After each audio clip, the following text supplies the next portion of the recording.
پاکستان کے لیے نمائندہ آئی ایم ایف کی پیپلز پارٹی کے رہنماؤں سے ملاقات۔ پیپلز پارٹی کے رہنماؤں میں نوید قمر اور سلیم مانڈوی والا شامل، جبکہ آئی ایم ایف ٹیم اور پیپلز پارٹی رہنماؤں کے درمیان آئی ایم ایف معاہدے پر بات چیت ہوئی ہے۔ قومی مفاد کے تناظر میں پیپلز پارٹی رہنماؤں نے قرض پروگرام کے لیے مکمل تعاون کی یقین دہانی کروائی ہے۔ مدثر علی رانا ہمارے ساتھ موجود ہیں۔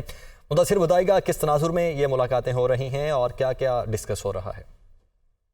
جی، پاکستان کے لیے نمائندہ آئی ایم ایف ایسٹر پریز نے ٹیم کے ہمراہ پیپلز پارٹی رہنماؤں سے ملاقات کی ہے اور پیپلز پارٹی رہنماؤں میں وفاقی وزیر برائے تجارت نوید قمر اور چیئرمین سینٹ کی قائمہ کمیٹی برائے خزانہ سینیٹر سلیم مانڈوی والا اس میں شریک تھے۔ ملاقات کے دوران آئی ایم ایف نمائندہ کی جانب سے اور جو پیپلز پارٹی رہنماؤں کی جانب سے ایگریمنٹ پر بات کی گئی ہے اور جو اعلامیہ جاری کیا گیا ہے اور وزیر تجارت نے جو ٹویٹ کیا ہے اس میں بتایا ہے کہ آئی ایم ایف ٹیم کے ساتھ اسٹینڈ بائی ارینجمنٹ معاہدہ پر بات چیت ہوئی ہے اور قومی مفاد کے تناظر میں پیپلز پارٹی رہنماؤں نے قرض پروگرام کے لیے مکمل تعاون کی یقین دہانی کروائی ہے۔ اس کے علاوہ آئی ایم ایف کی ٹیم آج پی ایم ایل این اور جو پاکستان تحریک انصاف ہے ان کی بھی معاشی ٹیم سے ملاقات کرے گی اور جو اسٹینڈ بائی ارینجمنٹ معاہدہ ہے اس پر بات چیت کرے گی، کیونکہ جو نمائندہ آئی ایم ایف ہے ان کی جانب سے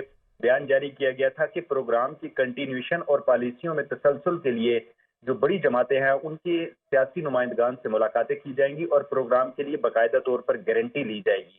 اب پاکستان پیپلز پارٹی کے رہنماؤں نے ملاقات کی ہے آئی ایم ایف کی ٹیم سے اور پروگرام کے لیے مکمل تعاون کی یقین دہانی کروائی ہے۔ مکمل تعاون کی یقین دہانی کروائی ہے۔ مدثر، بہت شکریہ آپ کا۔